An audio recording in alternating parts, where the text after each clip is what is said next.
Welcome to the third episode of Minor League Maniacs. Uh, for you, those of you who have just started watching, I'm Josh. Uh, the guy in the black shirt is Greg. Greg Wave. Hello. Ryan, the one that always has something in his mouth. And then the last guy is Hardy. So a quick rundown of what went on this weekend. It was extremely eventful, especially if you lived in the Boston, New York areas or fans of the Boston, New York teams like we are. That big national storyline, Jordan Spieth becomes just the second youngest champion with his win at Augusta Sunday. He's just a few months older than Tiger was when he won it. In doing so, he tied Tiger's record for the lowest score to finish the tournament at -18 after he bogeyed the 18th hole, after he had the green jacket firmly in hand. Justin Rose and Phil Mickelson finished tied at -14 in second place. McIlroy finished with 12 under, Tiger -5, and two-time Master champion Bubba Watson had a pretty rough weekend, finishing at 1 over par. Over at Fenway Park, the home opener was yesterday. It started off with Tom Brady throwing out the first pitch, and Pete Frates, the guy who started the Ice Bucket Challenge, that ended up raising $250 million in 1 year, being signed to a one-day contract by the Red Sox, which is pretty cool. No one really saw that coming. And it ended with the Red Sox taking the first game of the home series versus the Nationals behind Mookie Betts' 2-hit, 1 home run, 4 RBI, 2 stolen base game, where he even made an awesome defensive play, robbing Bryce Harper of a home run in center field. And this over the weekend, the Red Sox took 2 out of 3 from the Yankees. The one loss coming from Buchholz's horrendous start in front of a national television on Sunday Night Baseball, which included him basically quitting on the team before getting taken out of the game. And hopefully we'll have time to talk about that later in the show. It's a pretty hot topic around Boston media and fans. At this point, the Red Sox are 5-2 on the season, and the Yanks are currently 3-4, as it's early on. And I'm sure, as most Boston fans know, the Bruins are out of the playoff picture with their final season loss to the Lightning in a shootout. It's the first time in 8 years. What's that? It's really fitting that they lose their last game in a fucking shootout. Right. It sums up their season pretty well.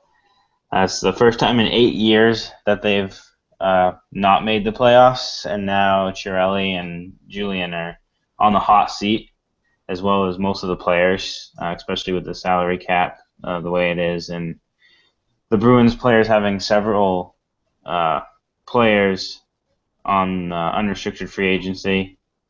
However, Campbell and Paya will not be one of the free agent. Will not be one of the ones that the Bruins will be targeting, as Chiarelli announced that they will not be re-signing either of them. And on a lighter note, maybe depending on if you want the Celtics to be successful this year or not, they did make the playoffs. So, in case you weren't listening, Bruins are out, Celtics are in. Go figure. I don't think anyone predicted that at the beginning of the year. So they're guaranteed at least the 8th seed in the Eastern Conference after their blowout win versus the Nets this weekend. But they're currently in the 7th seed with a 1-game lead over the Pacers, with just 2 games left on the season. And the Rangers have cemented themselves as the favorites in the NHL with 113 points to finish the year. They go into the season with a loss to the Penguins, who needed the game, who needed the win to guarantee themselves the 8th seed. And meanwhile, the Knicks have cemented themselves with a top 3 lottery pick. So, which is kind of funny. I think if you polled most Celtics fans, they'd probably rather have the Knicks and Celtics switch places right now, even though the Celtics are in the playoffs. So only the Timberwolves actually have a worse record than the Knicks, but the 76ers are right behind them. And in a bit of NFL news, because we can't go a week without talking about some sort of NFL news, the Patriots, former running back Stephen Ridley has been signed to a 1-year deal with the New York Jets. So fuck you, Ryan. and he's obviously confused by the contract terms, the 1 year deal, because for some reason he got a Jets tattoo over the weekend. Pretty much sums up what the Jets sign as players. Is someone dumb enough to do that? So it's a great fit. I mean, the Jets are known for their good decision making. Exactly. It's absolutely perfect. So I don't know. Did any of you guys watch the Masters this weekend? Any of the rounds? At least the Yeah, final round. I watched the first two rounds actually when I was at work. So the Thursday and Friday rounds. It was good. Because Spieth was ahead like right from the get go. It kind of took away from some of the Sunday drama that you normally see when it's like real close. Like it would have Mhm. taken, Justin Rose getting a couple birdies early on and Spieth getting a couple bogeys and get him closer, but he just started off. I think he shot -8 the first round and just never looked back. He's only the fifth wire-to-wire winner of the Masters, so meaning he finished every round as the leader, which is impressive and shows a hell of a lot of composure for a kid who's 21. So hopefully this is the beginning of, a beginning of a good trend for him and not just a one and done spark. Because I would love to see like a Spieth McIlroy rivalry develop and have those two guys just go toe to toe over the next couple of majors for the years to come because they're both real young. So that'd be good to see. Yeah, even though I wanted Spieth to win just because of the storyline, and it's such a good storyline. Uh, I want to see him win, but I also want to see it a little bit closer. I think Mickelson started closing in the last couple holes. I think he birdied 3 in a row, Yeah. and he closed the gap between him and Justin Rose, but Spieth just wasn't letting up. I think Right. at one point, Spieth on 16 or 17 I think it was 17, had a really hard putt. There was a chance he could bogey it, and Rose had a fairly easy putt. And if Rose had nailed that for the birdie and Spieth had bogeyed, they would have been within two of each other going into the 18th hole, and there would have been, there could have been a chance, and I would have liked to see that. But Rose missed his birdie putt and parred it, and Spieth once again with ice in his veins just nailed. I mean, I think it was like they showed one view of the putt, and he must have been about 6 feet away, and the thing curved like a solid 2 feet, and he just angled it absolutely perfectly. Yeah. The greens at Augusta are vicious. Yeah, Like and all week, you were seeing guys miss the cut by half mhm, an inch, and it would roll like 8 feet past. And now you're left with an 8-foot putt to save par or something. It's right, fuck that. right. And I think the cool thing about Spieth, and the reason I think he's not just a flash in the pan, is he really does. He seems to do everything well. Like there's not one thing that he excels at. He's not the best at driving or the best at putting or the best at chipping, but he just does everything well. I mean, most of the tournament you'd see, especially when Mickelson was making his birdies, he was actually making his birdies by getting them into a hazard first, and then having to get him out of the bunker, and then making a birdie. And you never saw that from Spieth like all weekend. It was just straight, nice drive, not too long, getting it on the green, and then making the putt. It It was just all proves that weekend.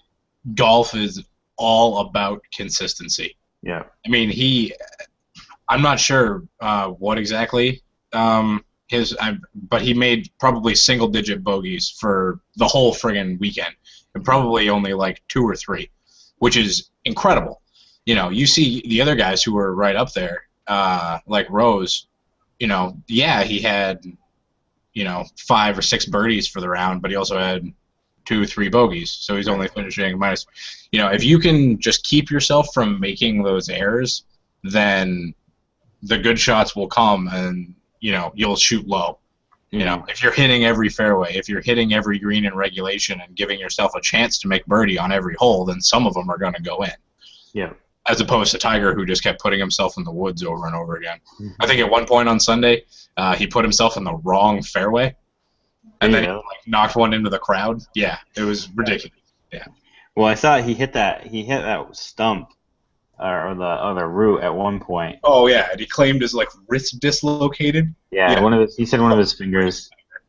Yeah, I remember watching the post game, and the guy was interviewing him, and he asked about how if he was all right after hitting the little stump or root or whatever on the chip in, and I remember, and then when he was like, yeah, bone popped out, joint popped out of place, and I plugged it back in. My first instinct was like, and just the way he said it, I don't know, everything about it was just like he's either lying or he like sprained it, and he's just making it sound way worse than it was to make. He wants to make himself look all big, bad, and tough, which has been like the Tiger everyone's known forever, like the little skinny dude who didn't play football or like baseball or hockey, but he wants to be seen as this big star, this big rough and tough guy, and so he always has to make himself look bigger than he really is so that he can maintain his ego. And Even the guy who was interviewing him, when Tiger said what happened, he was just like, "Oh, okay." Yeah. Like, just like moved on. Like clearly did not buy a word of it. Right. Yeah, it was weird. Yeah, to get back to Spieth though, I think seeing him and Rory. I mean, I think people forget because Spieth is the first main stage American winner that people think could rival Tiger, so he's kind of getting more play. But I mean, Rory, he's what, 24 or 25 years old and has already won like 4 majors. So I mean, he's been following that path too. I think it's just because he's not American, people aren't talking about it as much. But and he hasn't. I mean, everyone's looking for the next Tiger. Right. Well, I don't know if you can ever replicate what was peak Tiger, because literally like every bet was just Tiger or the field. Like you weren't even betting on another golfer to beat him. You were just betting on someone to beat him. He was any major where he was in it on the last round, you just felt like he was going to win, and then 9 out of 10 times he did.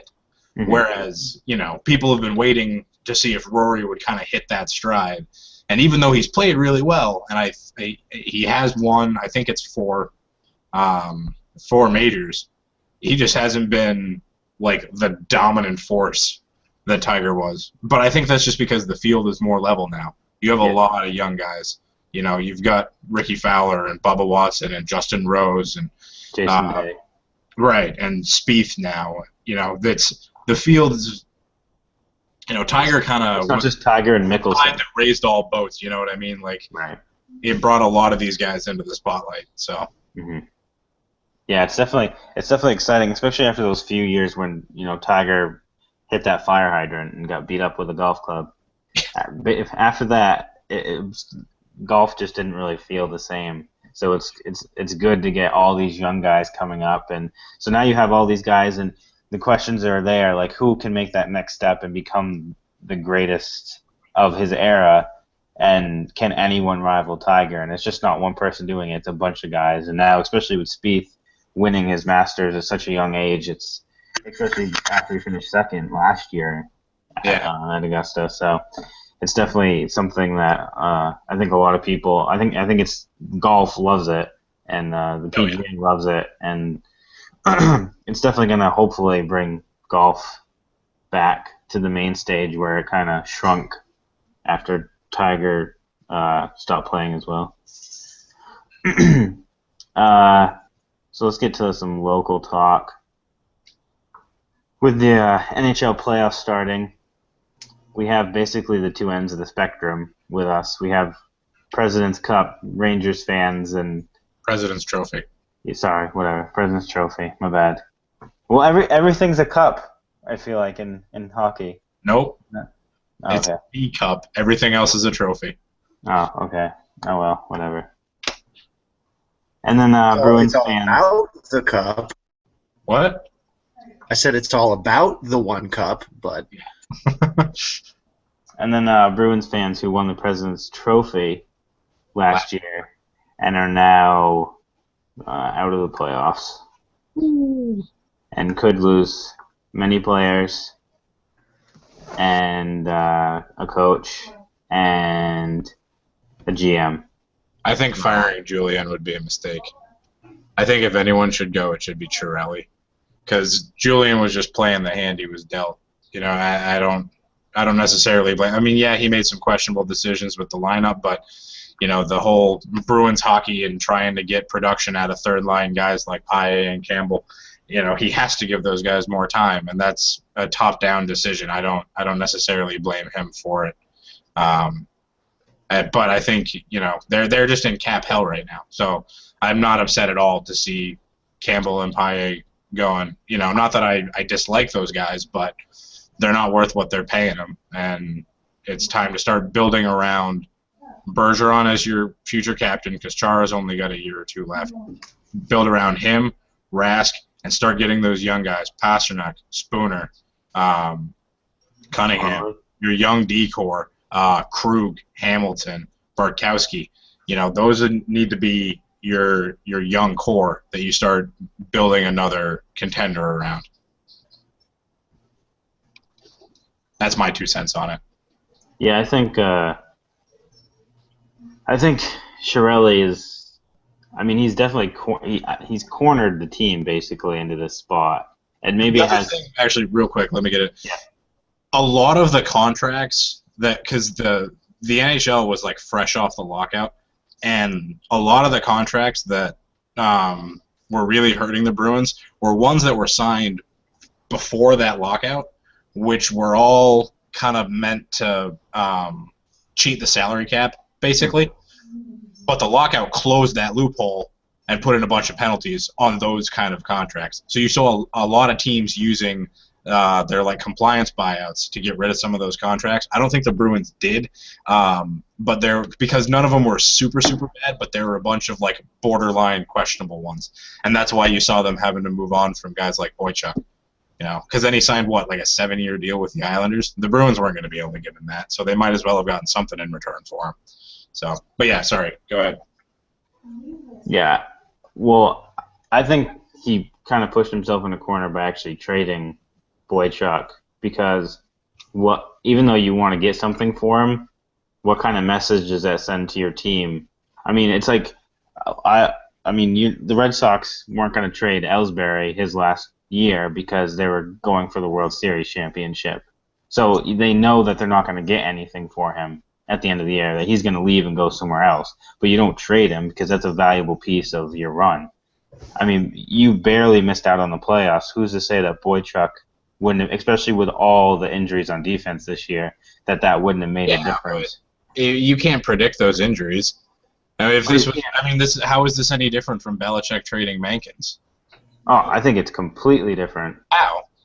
Because you had guys that you were going in that spot for, and you still had the depth that you needed. I mean, that's one of the reasons you don't trade. The Bruins were supposed to have the depth. And then right off the bat, Chara and Seidenberg got injured, and there's 2 of your top defensemen down. Oh, so you can't. Guys like Bartkowski didn't play up to snuff, but they were that's right, but that's still the GM's fault. I mean, all right, but this is the only reason we're not saying this about Belichick and Logan Ryan or Logan Mankins is because the next 2 backup guards didn't get their knees blown out in week 1. You know what I mean? I mean, to a point, because if you can't predict injuries, but you can prevent injuries from hurting you by keeping players, and you have players on the team talking about how their mindset wasn't right after the trade, and rumors from beat writers that the Boychuk trade shook up the locker room. And if you're Claude or if you're Chiarelli, you kind of have to know something that's gonna happen. And well, then maybe it's time that did shake up the locker room. Those guys were clearly complacent. Fucking get out there and earn your spot every night. They played like shit. They didn't deserve to make the playoffs this year. Okay, well, I don't have any. I think the Boychuk trade was the right move. I mean, let's go on the real note that the Rangers are the best team in the league, and that's what really matters. That's a good one. I love it. I love how they're good. Like, I get a pretty playoff beard going on because they just been on fucking fire. You've been growing that since June. Shut up. Lundqvist, yeah, you're right. I've been growing this since I was a baby. No, Lundqvist goes out and Cam comes in and he goes lights out. And now you kind of have this, like Hardy was talking about, this controversy. Like if Lundqvist gets killed in game 1, do you throw Cam in there just because he's been he's been playing more frequently lately? I mean, they try to get Henrik in, and it's King Lundqvist, so yes, you're not going to take him out. But it's all things fans are going to talk about. And ultimately, the hand we got dealt with the Penguins, that's fucking scary. If Crosby and Malkin go off, holy shit. And Marc-Andre Fleury, he could be the best goaltender in the league, and then he could be a fucking idiot, and he's sucky. And we've seen 2 sides of Fleury in the playoffs, and I'm scared if he breaks out the one side that I don't want to see. Yeah. So hopefully Kreider slides into his leg and takes him out like we did to Montreal last year. But we'll see how that happens. But if you stop the front 2 lines with Crosby and Malkin on the Penguins, then you'll look good because they have nothing on their 3rd and 4th line. Yeah. But if you can't stop those first 2 lines, we're fucked. And the Penguins have been slumping, which statistically means that they're due. Right. And sure, it might not be now, but Crosby's due, and he and Malkin are too fucking good to be shut out that whole series. So the Rangers need to play some lockdown defense, and Lundqvist. Okay, if Lundqvist doesn't play every game of the series, then the management over there is retarded. He's one of the 2 or 3 best goaltenders in the world. You play him. I don't care if he looks a little bit shaky game 1. You fucking play him. I don't care about Talbot. Sure, the fans will whine, but you play Lundqvist. Yeah, I think the only upside, too, is Letang's out for the playoffs.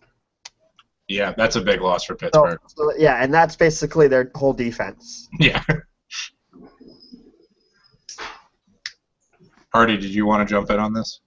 Well, I mean, the Rangers are another one of my teams I root for that I don't know as much about as I want to. I watch the playoffs if they're in it, but I don't generally have the time. I don't get around to watching much regular season. But the one thing I'll say that I can say is that I'm worried about is I feel like the key is that Lundqvist doesn't come in there and look. So first of all, we need to. If he plays well, obviously we have a good chance to win. It doesn't take a genius hockey fan to figure that out, but. If Lundqvist comes in and struggles, whether or not we win, it's going to get people talking about the goalie replacement. It's going to cause, even if I agree with you, Greg, you got to play Henrik. You got to play him. You can't pull him. But on the same page, it's going to cause people to talk. It's going to get conversation going. It's going to be a distraction, and that's not something you want going into the playoffs. So that's my major one concern right now. I don't know. If that becomes a distraction, and that's what torpedoes the Rangers postseason, I will laugh my ass off because that's the dumbest thing I've ever heard. And that's no excuse because then, like you said, we deserve to lose. I think basically we're rolling in with the same team we had last year, but with some key additions on defense with Yandel. I think that's experience for the younger guys. Yeah, and Stahl's he's fully healthy. I mean, a little shaky, but not like last year when he was in the playoffs.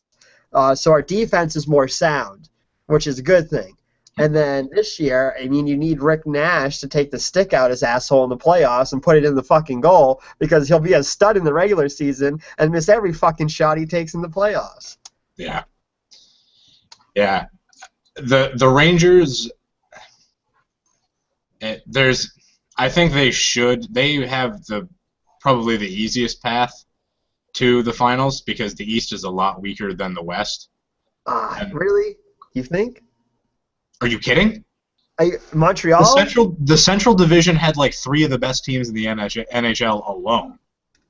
That Blues Wild series is going to go 7 games. The only hope the Eastern Conference has is that the Western Conference just beats up on itself so much for 3 rounds that they're fucking exhausted by the time the Cup Finals starts. Dude, I don't know. I think East takes it no matter what.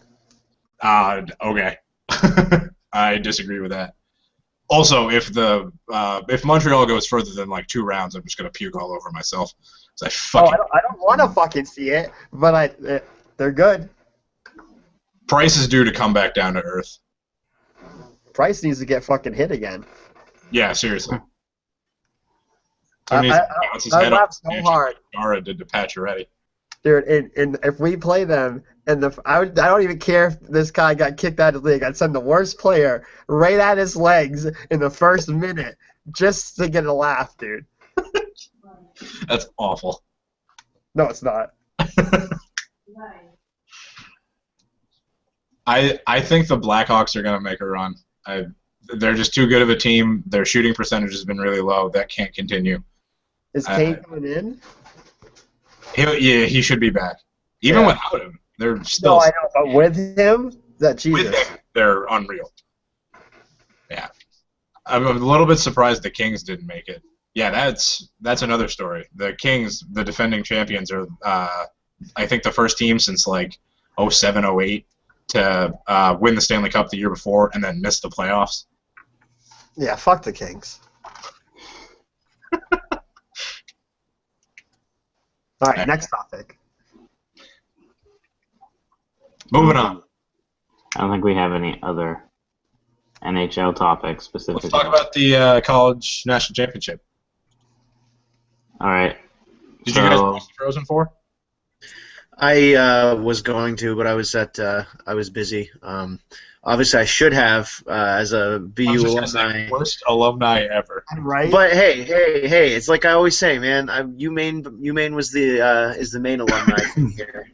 BU is more of a means to an end for my master's degree. If Maine's not in it, I'm rooting for BU just because fucking I don't care who wins. So I might as well root for them because I went there. I really don't care beyond Maine. I was rooting for Providence just because they haven't even been to the championship game since like 1986 or something like that. Yeah. Yeah, so it's been a long time, and I mean BU's had their wins, so who the hell cares? I'd rather see Providence, this small school, take it. Although I didn't watch it because I was getting drunk with Hardy that night, so He outed me. I noticed Hardy didn't mention that. Thanks for the invite, assholes. It was a couples. You don't have a couple. I would have brought my mom. All right, next time I'll invite you and your mom. No, but I was cheering for Prov. I mean, that's my city for 4 years. I was glad to see them throw down. I mean, anytime you could beat any team from Boston, I'm fucking excited. But it was but I loved it. But for real, I mean, Prov, I think they played with a lot of heart in that game. Providence was the better team. Like they don't have a lot of superstars. Well, Gillies is a stud. Their goaltender was all but unbeatable through most of the tournament. But other than that, like they don't really have many huge names. But they have a bunch of guys who buy into this system. Nate Lehman, I think is his name. He's the coach for Providence. He built the Union team and then left to coach Providence, and then the next year Union won the national title. So, clearly what he's doing is working. And he's got those guys buying in, and they're just a solid. They play really sound defense. They're not like an offensive, juggernaut, but they're not going to beat themselves, which is what BU did. I assume you guys have all seen O'Connor's own goal by now. Yeah. I laughed for like 3 solid minutes. Fantastic. He almost did the same thing against North Dakota. Well, he did do essentially the same thing. So North Dakota was down, I think, 4-1. O'Connor misplays the puck behind the net. It pops right out in front. North Dakota guy slams it in for a shorthanded goal. Now it's 4-2. 3 minutes later, they score again. Now it's 4-3, and BU's hanging on for dear life. Jack Eichel finally managed to get an empty net goal, but he almost gave away the semifinals. And then he fucking, dropped it into his own net for the tying goal. Yeah, it was fantastic. Loved every second of it. Yeah, I heard about it, so I figured I had to see it. And even though I don't like BU, I had to feel bad just because. Like, I just feel bad for the kid in general because, I mean, it's not – if he was a professional, like, getting paid millions for it, I'd be like, yeah, go fuck yourself. But as he's, like, just like this kid in the NCAA trying to, like, make a name for himself, that you just feel, like, so bad for him. I mean, at the same time, I'm happy it helped Providence win, but still. if it was anyone other than BU or UNH, I would have felt just awful for him. But I just hate those teams so much. BC, we'll throw them in there too. I hate those teams too much to feel bad for them. So. How about the fact that it was an all Hockey East final? I mean, that was and hosted by Hockey East too, because it was in the Garden. Yeah, I mean that's just so cool. It definitely proves that Hockey East is still the most top to bottom best conference in college hockey. Because when they reformed, I think it's like the NCHC, which has a bunch of Midwestern powerhouses like North Dakota in it. That was supposed to become like the premier college hockey division, and Hockey East is still like, oh, hey guys.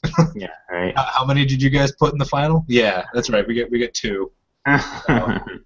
And I mean, Providence actually was predicted to do really well this year. BU was not, but until Jack Eichel came on. Right, until Jack Eichel showed up. That kid's. I'm so happy he's going to be one and done. Right. Even Providence, they were a 4 seed coming into the tournament, though. So people were still. I mean, there were some people who were on them, but even coming into the tournament, most people didn't think they'd make it past even the first round. So I think what helped them was that the regional that they got to play was in Providence.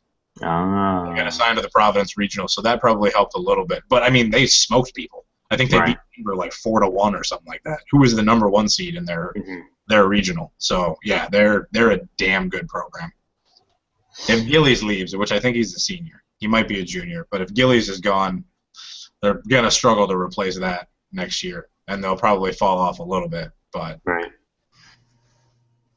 All right. Anything else hockey related, Mr. Hockey Expert? Nah, I think we're good. All right. Let's see. Well, we can switch over to baseball since that's going on right now. Like I said, home opener yesterday for the Red Sox. They won that game. Mookie Betts is making his MVP run as we speak. I think he has 2 more RBIs tonight. So, I mean, he's just absolutely insane right now. You know, I didn't pick him I wanted to pick him for Rookie of the Year in our picks, but I couldn't because he had too many at-bats. And, you know, I should have just been a smart-ass and a homer and just been like, Mookie for MVP and put him there. But I thought better of it. Now I'm pissed because I'm like, I mean, this is like a Pedroia type breakout season.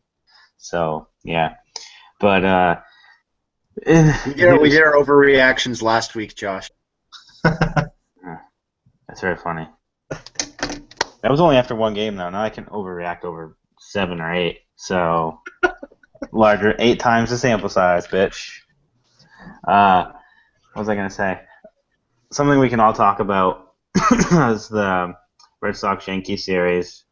The Red Sox took 2 out of 3 in New York. And the first 2 games were pretty great. Well, first game went 19 innings, so I'll be honest, I did not stay up for all 19 innings. I don't know if anyone else did. I watched, was it Mojica blew the save, right? Yep. Yeah, so I watched him blow the save, then watched the next inning, and then went, it'll probably be over in like the next inning or 2, but I'm just going to go to bed anyway. Mm-hmm. And I did, expecting it to be like over 5 minutes after I turned it off, and then I checked the score the next morning. It was just like, holy shit! Am I glad I didn't stay up for that mess?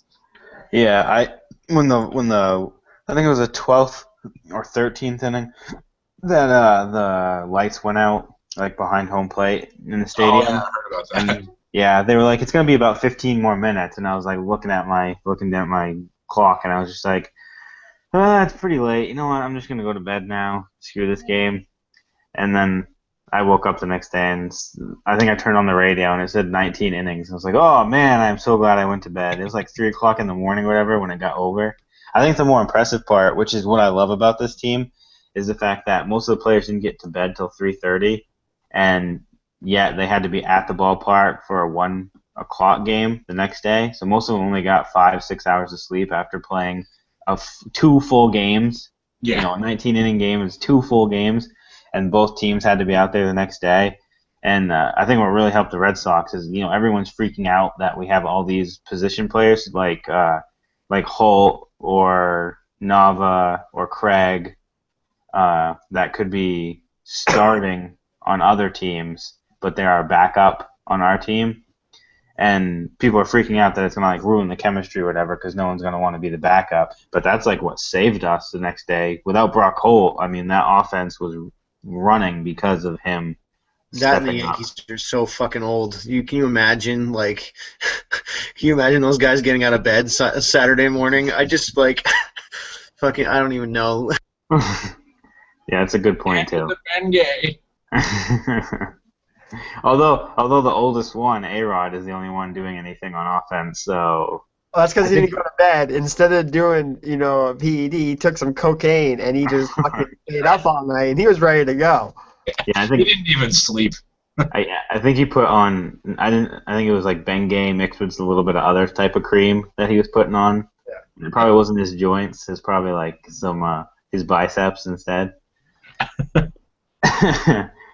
Yeah, so I couldn't watch the game because I was at a bachelor party. But because I was at a bachelor party, I was awake until the game ended.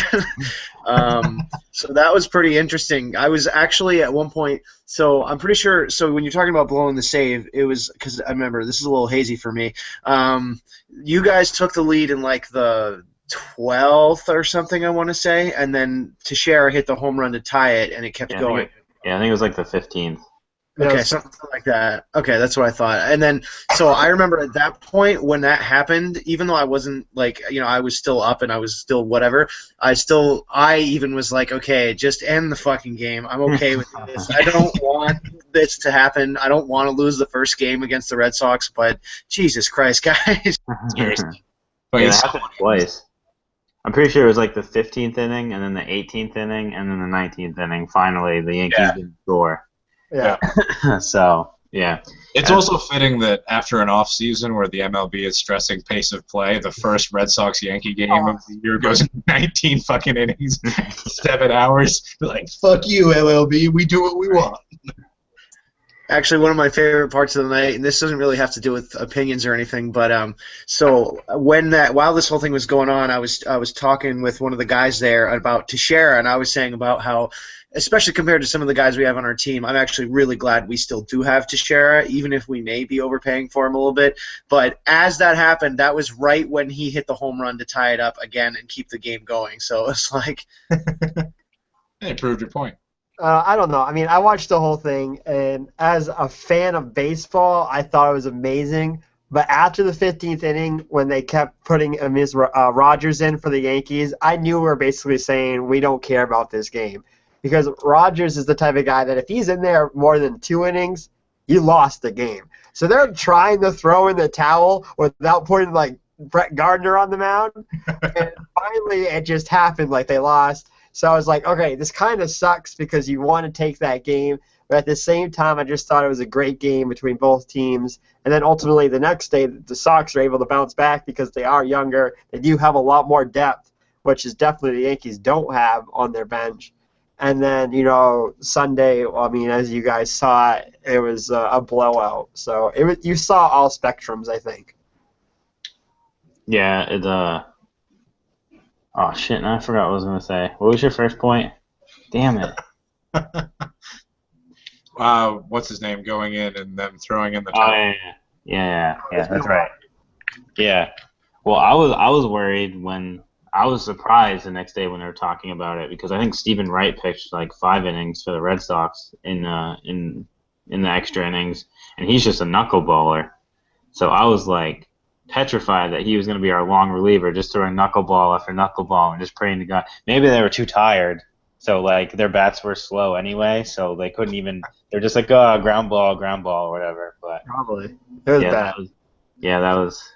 I mean, I don't want to see a knuckleballer pitching 13 through 19 innings personally, so I don't think that's good for baseball. Where's your sense of adventure, Josh? Yeah, that's just. I don't think baseball wants to see that either.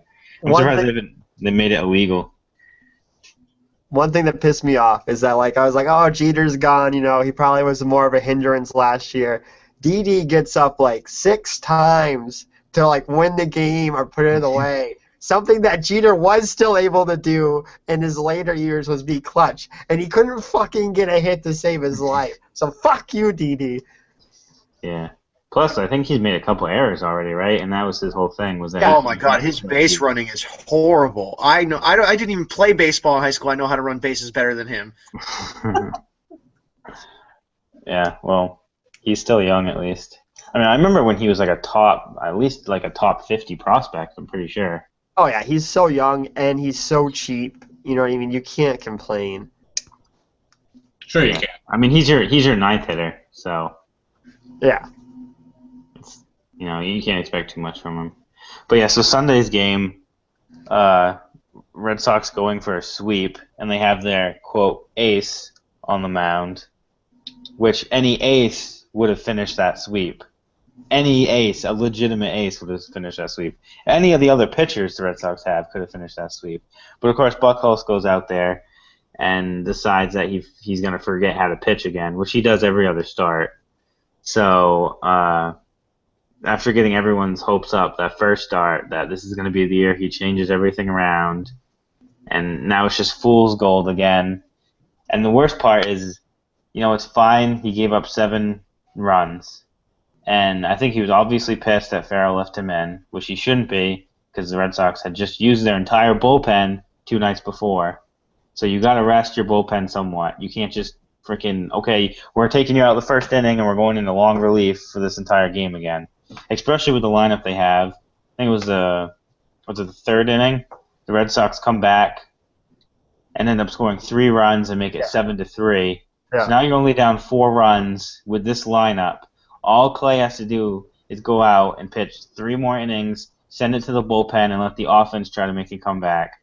And instead, he goes in the bottom of the 3rd after his offense just gave him 3 runs, gave the team new life, and now all of a sudden he's giving up hits after hit, and he's just standing there like a goddamn statue on the mound, like just like completely dumbfounded, like he doesn't know what to do or he doesn't want to do anything. Any hit that gets hit off of him, he doesn't go and cover any of the bases, like any legitimate pitcher since Little League knows you're supposed to do. So he basically just pouts there like a 5-year-old that he's giving these hits until finally Farrell comes out and takes him out of the game. And it's literally to the point where it's just like maddening that this guy who clearly has great off-speed pitches, he has control of his fastball when he wants to, when he can work a quick at-bat, he can work a quick game if he needs to, but he just doesn't have the baseball IQ, and he doesn't have the drive, and he doesn't have the brain to go out there and just actually put it to motion and do it for an entire season. And I don't even think he cares, to be honest. Yeah, that's definitely the frustrating part. Like, I mean, I'm sure you guys are all the same way. If you follow a team enough and you watch, the ups and downs of individual players, when a guy's in the middle of a slump, but you still see him act like he gives a damn. He's pissed that he's making bad plays or whatever it is, and you respect him for it, and you get the benefit of the doubt. Clay doesn't get the benefit of the doubt. I root for Eli Manning. I know way more about that than you have any idea. It's not my fault your quarterback's a mouth breather, all right? But no, that's best quarterback ever played with Down syndrome. What? Yeah. No arguments here. But yeah, if you're just gonna fucking give up, especially like you said, after the offense goes and gets 3 runs, you're like, okay, you're reasonably in this game. All I have to do is not throw garbage. Oh, I guess I'm just gonna go throw garbage now. Mm-hmm. Fuck you, Clay. Yeah, and then just to not try. I mean, he literally just quit on the team. Right. You can't just stand there and not cover a base. You have to at least look like you're trying. Right. And he just, it's just so frustrating, especially with someone who has the talent he has. And I mean, he's had his breakout seasons his rookie year, and he had 2 years ago. He started 6-1 with a 1.9 ERA. Before he went down with the injury, and it's just like... Yeah, he was having a Cy Young caliber year. And then yeah, and it's just, he shows you these flashes, but he's obviously he just doesn't care, but it honestly looks like he doesn't care about baseball. Like he's one of those guys who's just going out there to make his money. and as long as he can make money. And that's why I thought this year would be a good year for him, because it is a contract year. So I thought, okay, this is the year where the money makes him want to go out there and pitch well. But then apparently it's like once he gets in a bad spot, he just wants to forget about it. Take me out and I'll start. He's a rage quitter. If he played video games, he'd get killed like 3 times and then quit and then start a new game. Like that's exactly who Clay Buchholz is. Oh, That's I a perfect analogy. I screwed up the first inning. Take me out so I can start in 5 days and start over again. It's Yeah. like that's not how reality works, Clay. You got to go out there and bust through it. And he's obviously just does not have the mental capability or the drive to do any of that. I feel like as a pitcher, it's probably similar to being like a goalie, in that you have to have a short memory. You have a bad inning, or you throw a bad pitch. You know, it's like the same thing in hockey. You give up a bad goal, you have to forget about it. You know, don't let it bug you. Focus on what you have to do right now. You can deal with that later. Absolutely. And I was going to say, speaking of analogies, and I'm not, I always bring the NFL into it, and I try not to too much, but reminds me of Jay Cutler, very much so. Yeah, Yeah. definitely. Yeah, except Cutler played well enough to get a huge contract before he gave up. Or Buchholz is just like, nah, I could get a huge contract next year, but fuck it, whatever.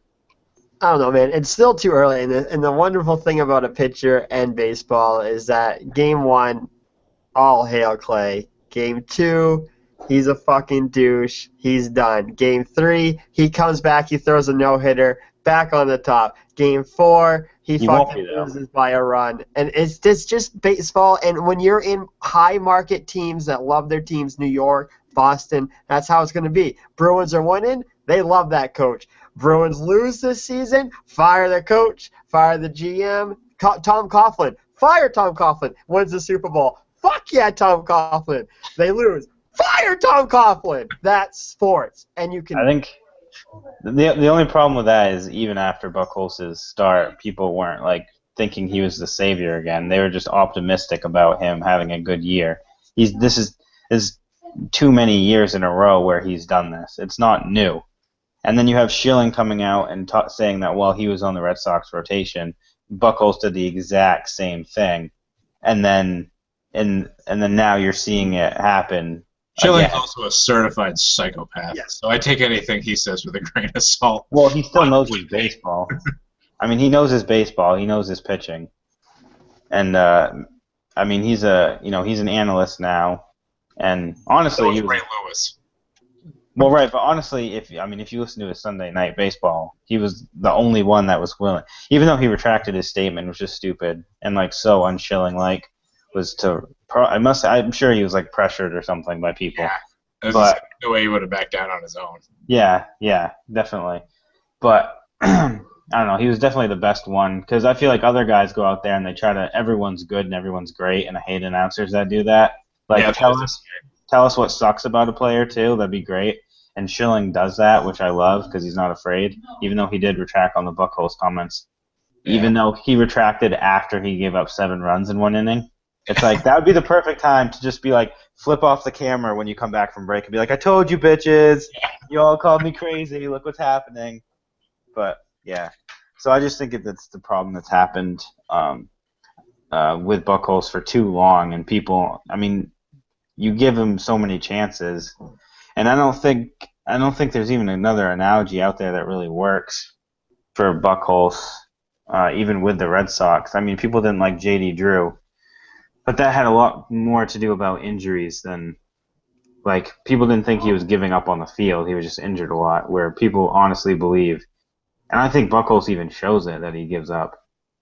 There's nothing worse than a player on your team just giving up too. I mean, you want to see the guy go out there and give. You're paying a lot of money. You're rooting. You're so invested in this team, in this game, and then he goes out there. He's being paid millions of dollars to do this and just doesn't give a shit. That is one of the most disappointing, I don't know. Right, and it's not like it's disrespectful too. It's disrespectful to your coaches, your organization, your teammates, and your fans who are paying good money to see you. If you can't appreciate, the opportunity that you've been given, and at least act like you give a damn, then you don't deserve to have the ball in your hands, as far as I'm concerned. Right, and I'm not saying you need to go out and be lights out, but fucking try. If you try and get lit up, fine. But if you just quit, that's a million times worse. I think it would be a completely different story if this was like John Lester or Pedro going out there and giving up a 1 run in 7 runs in 1 inning. People would be like, instead of being like, oh, he's giving up, they'd be like, oh, is something wrong with him? Is he injured? Like they blame something physically, not mentally. And that's the thing with Buchholz, is that obviously he has the skills, but when you put together 2+ seasons of complete inconsistency and a lack of trying, and then you go out there and your first game you rock it, and your second game you have the inconsistency again. You're just like, these first 2 games are literally a microcosm of what his entire career has been with the Red Sox. So it's just, I don't know, it's just frustrating. But the way the other pitchers have gone, I mean, we have 4 starting pitchers who, I mean, everyone said that was going to be our problem, and so far they've all done well enough with this offense to give the offense a chance, except for Clay. And if Clay's going to be our 5th starter, and the rest of these 4 can pitch like number 2s and 3s with this offense, I'm honestly not worried at all. So it's definitely too early to start panicking. Oh yeah, I'm not gonna. Yeah, this team is insane right now, and it just sucks that Buchholz sucks. Right. You can't really do anything about it. Just as a quick interjection, we can keep talking about this, but mentioning that Didi Gregorius, with how horrible he's been, he just literally dropped the ball as he was transitioning it from glove to hand. Easy out. It was. That was one of the worst errors I've seen. Lol. That was like the game yesterday, the Red Sox versus the Nationals yesterday. I'm pretty sure they made like 4 errors. It was crazy. There's honestly guys, I can't remember who it was. I think it was Desmond. Like went to pick up the ball and then just went to grab it, and it just flew out of his hand. Like he didn't even get to make it grow. Just like grabbing it. Yeah, that's frustrating. Especially for Gregorius, who's supposed to be good defensively, but may not have the best bat. So. Except he's not good at anything. Errors in baseball crack me up. Was that Ryan? I said we should have got Jimmy fucking Rollins.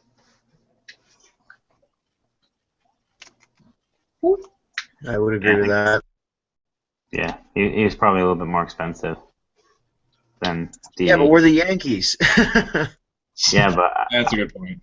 All you hear is rumors about the Steinbrenners wanting to cut salary before they sell the team. So. Are the Steinbrenners selling? That's what it looks like. That's what the rumors are, that the kids aren't invested like George was. They don't really like baseball that much, and they don't like baseball, and they don't like New York. So, sorry, mosquito. Which I'm actually kind of disappointed, because since the kids have taken the Yankees, it's just gone downhill because they don't care. So I'd like them to just pretend like they care and just keep rolling in. Torpedo the organization. Yeah, just keep making billions, guys. It doesn't matter if the team wins. Just keep making billions. That's all that matters. You know what the best thing is, though, is if they sell it. Clearly, I mean, Yankees are 1 or 2 most expensive franchise of all time. In what, baseball? What? In what sport? In baseball, they'd be easily number 1. No, in all sports, they're like 1 or 2. In American sports. Yeah, soccer teams worth like Man U is like 1, and then like Yankees are like up there, no matter what. Yeah, I think they're top 5 worldwide, right. But there are some just massive European soccer clubs. Yeah, but I think it would just be awesome if they sell and fucking like Derek Jeter fucking buys the team. Like pulls together. Obviously, he need other partners, but then it's just run by Jeter, and then we never get rid of the Yankee captain because he owns the team. I wouldn't be surprised if he put together like a group. Oh, he definitely would do it. Yeah. Reunite like Rivera and Posada. Oh my God, got a boner.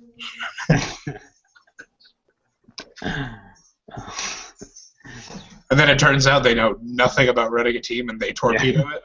No, I was just thinking that they buy the team, and then they're like, "All right, Jeter, you're the coach. Okay, Posada, you're the GM. We got this." And it's just like, no, dude, Posada's gonna be our manager. You wait and see. Not soon, but he will be.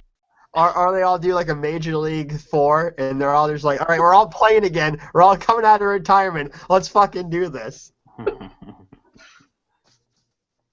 That'd be fantastic. It would be.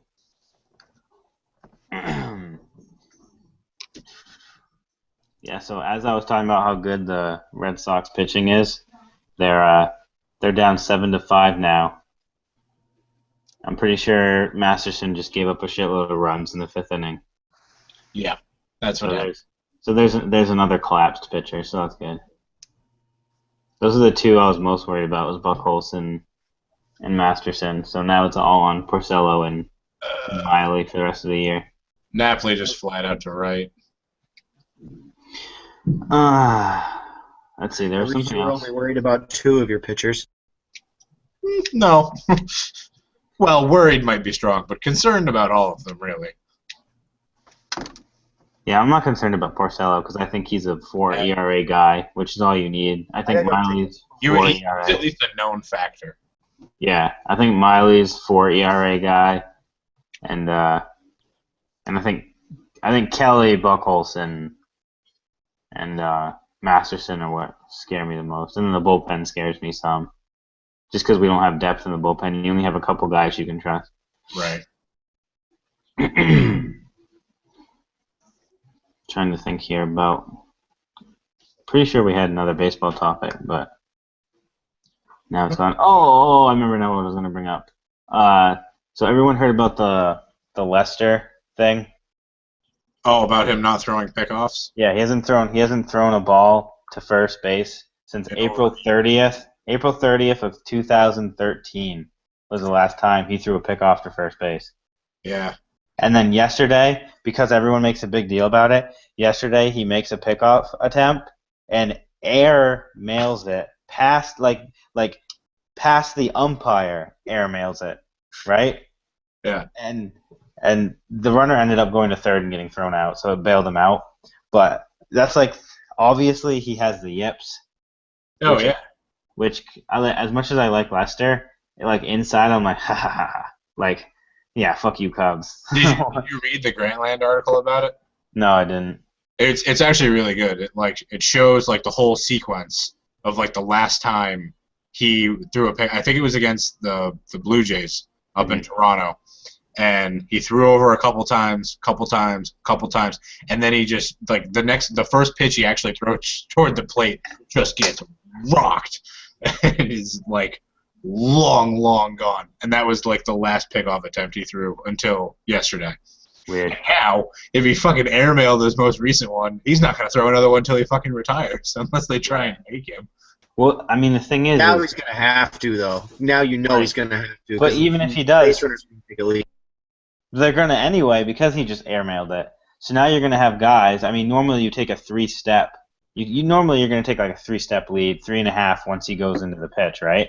But now you can take a comfortable 5-step lead and just lean on that right foot, right? And the minute he throws that ball, either he throws it hard and you're pretty sure he's going to airmail it, or he has to soft toss it so it actually gets to the first baseman. And in that sense, you're already going to be at second by the time the first baseman throws over and throws it to second. So I think you're just going to see runners taking these huge leads on him until he can actually prove he can throw a guy out.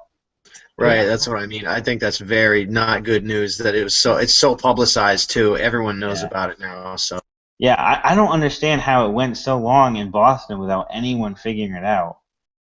It's absolutely crazy. Yeah, he's the most high-profile pitcher. All last season was spent, wondering if, the Red Sox are going to keep him, and then when they didn't keep him, if they were going to try and re-sign him in the offseason. And not one mention of this ever came up. Right. And then now it's oh, holy shit, he went a full season without throwing one pickoff attempt. That's incredible. I think they said, what was it, 30 innings or something was the longest the next person had gone. Yeah, something like that. And Lester had gone well over 200 without throwing a pickoff attempt. Yeah, well, really, you said it was in April, right, Josh? That's basically 2 years. Yeah, it was 2 years. He went 2 years. Oh yeah, almost. He threw 3 in 2013 and then didn't throw 1 last year. Yeah. And the crazy thing is too is that you have all these advanced metrics in baseball. Everyone's analyzing every single game. You have all these wacky sabermetric stats, and no one realized that Lester hasn't thrown over to first. Seriously. Like I bet there's some pitcher out there who like hasn't thrown to first or like second for like ever, and now he's like, shit, like everyone's gonna be researching this now, and everyone's gonna figure out my secret. Yeah. But yeah, I think the interesting thing is if you remember in the playoffs last season, in Oakland, they were running off him like crazy, and that's one of the things that led to the loss of that game. And I think they figured it out, and they just didn't, because that's one of those things you figure out something like that, you're not telling anybody. Oh yeah, you don't say a damn thing. No, and you're saving it until the playoffs when you really need it. Especially in baseball, it's not like football, like the NFL, where you're saving something, but maybe you need to get into. Maybe this game could help you get into the playoffs, so you have to do it. Like in this situation in baseball, you're not doing any. There's too many games. One game doesn't matter. You wait into the playoffs and then you show it, and I think that's what they did.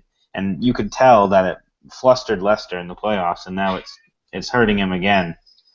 And it's certainly tied it up, by the way. Oh, sweet! I love this offense.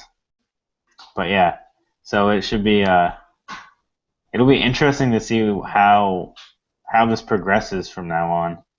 It's such a good point too about like it's amazing that all the metrics and all the stats and stuff didn't exist.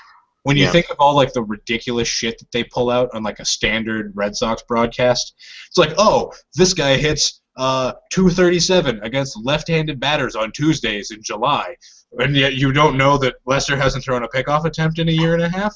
How does that one slip through the cracks? I guess for me, I don't. Maybe you guys mentioned this when I was gone. Is that he's a lefty, and usually they have better pickoff moves and can see it, and like because they're looking right at him. Yeah, I mean, like for me, is like how can you not make that throw? Yeah, I think that's why he got away with it for so long, because guys aren't going to take big leads or try to steal as much off lefties because, you're staring him down. So he got away with it all those years. I'm sure someone went to him after that Toronto game and was like, hey, if it's bugging you too much, just don't do it. just sit there and stare him down and just make him, because lots of times as a lefty, all you have to do is stand there, and if you look him down hard enough and they think you're going to throw over, that's all you need to get him edging back to first base. Right. So I think he just did that for 2 years until someone finally figured it out. Yeah. He would have never gotten away with it as a righty, I don't think. So the lefty point is spot on. But I mean, as a lefty, you'd think it's way easier to throw over to first as a lefty. So all he has to do is yeah. But it reminded me actually like when Salty came to the Red Sox and he had to like walk, he had to like underhand pitch it or like walk out and hand it to the pitcher during spring training because he forgot how to throw from his knees to first base without like, or he had to like whip it. Yeah. And it's almost like Lester's dealing with the same thing. Like if he's not pitching 90 miles per hour, he just doesn't know how to throw a baseball. Right. Like he's out there. He's like settings. Right. He's like out there playing with his son, but like every time he lobs it, it goes like 50 feet over his son's head. So he has to like wind up and like deliver it at 90 just to play with his son. Just a dog bite suit with a glove attached to it. Right. Otherwise, he'd break his arm. Yeah, that's just what I envision with Lester. It's just so weird how that happens to people. Like the definition of the yips. And there's nothing that cures it either, unless you're doing it in front of a huge audience with everyone watching. You can't go out back and soft toss a bunch of times because that's not going to solve anything. Right. What's doing it is because it's that mental thing that in front of people you can't do this. So he literally has to go out there and prove it. And in a situation where it matters, you can throw pickoff moves all you want in practice. If it doesn't mean anything, the whole mental aspect of it, which is all of what it is. Right. You can't replicate that. Nope. Should be fun to watch the story develop though over the next couple of weeks. Yeah, lots of interesting storylines in baseball now. Especially, I mean, I think the Royals are undefeated so far, and the Cubs are in first place. It's crazy. Yeah. Lots of different stuff going on. Lots of teams so far. Lots of parity. It's perfect. Although, I mentioned earlier too. It is early though. Who knows what's gonna? In a month, I think we have a little bit better picture. Yeah, usually after May is when you have a good idea a general idea of who's going to be good and who's not going to be good. Yeah, I always say, the first month of baseball is basically just like spring training again. Like, it doesn't mean shit. Yeah. It doesn't mean shit. Training. Yeah, it doesn't mean shit except the games count. Right. So at the end of the year, if you didn't win at all in the first month, you probably wouldn't make the playoffs. You missed the playoffs by a game. But then again, I think prior to last year, the longest the Orioles ever had a lead in first place in the AL East was like mid-May, and then they just tank and go to last place again. So it's probably about how long it takes before you know if a team's gonna actually finish where they are or not. Yeah. Be competitive. All right. So we'll wrap it up now. Red Sox. Greg, do you have the game on? What's the Red Sox score? I lied when I said they tied it up. They actually took the lead with that. So it's now 8-7. Top of the eighth, no outs. All right. So the Red Sox are up. What about the Yankees? Now, wouldn't that be nice? We're still down 3-1, and CC just gave up a leadoff triple. So Yeah. Ball. In the time it took the guy to get to third, CC ran from the pitching mound to third to cover it. Just. Hey, that's better than his last start. He didn't cover anything. Did he really?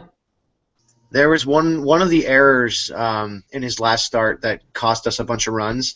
Wouldn't have necessarily cost us a run. It would have cost us a base, but I think CC didn't back up third, and that's what it was. Yeah, that's what it was. There was a throw to third that went behind, and nobody was covering, so the guy just took home. Well, clearly he thought the other team's third base coach was the backup. I mean, I do that. Clearly. All right, so Red Sox are winning. Yankees are losing right now. All is well in the world. I was just gonna say that. And to end it, there's a little like, not a hidden egg, but a little nugget for anyone. If you go on MLB.com on their like game day, they're like official photos of people. The Nationals second baseman, Danny Espinosa, just please look at his picture. What is this? The MLB website? Yeah, it is absolutely. Wait, before we end it, maybe I'll just screen share it. Just as that can be the ender. Yeah. Yeah. Just go out of it. Good idea. So in 3 months, when somebody looks at this, You mean one of us looks at it? Oh, Right. fantastic. Right? I think that's the MVP this year for pictures in baseball. Oh, man. Is Right? that pubic hair? That is it's phenomenal. It is phenomenal. I will forever be rooting for Danny Espinosa. I think he shaved it though, unfortunately. What? Yeah, I think that he just did that for the pictures and then shaved it. If he still has it, he's my new favorite non-Red Sox player. Yeah. Orioles just scored again. By the way, that guy, the triple guy, got home on a fly out or a sacrifice fly. 4-1 Orioles. And the good luck continues. The triple guy. The I thing know. I don't He's get, my though, favorite player on the Orioles. Well, I wasn't paying enough attention to see who it was. the CC will get shit for this game, but again, until this, like, he's going 7, gives up 4, no run support. Like, what do you expect from a guy who has no knees and is 500 pounds and 38? Yeah, no, I mean, That's pretty damn it is good. what it is. All right. On that note, we'll end it. Say bye, Ryan. Peace out, babies. You're supposed to say bye, Ryan. Never mind. Bye, Ryan. There we go.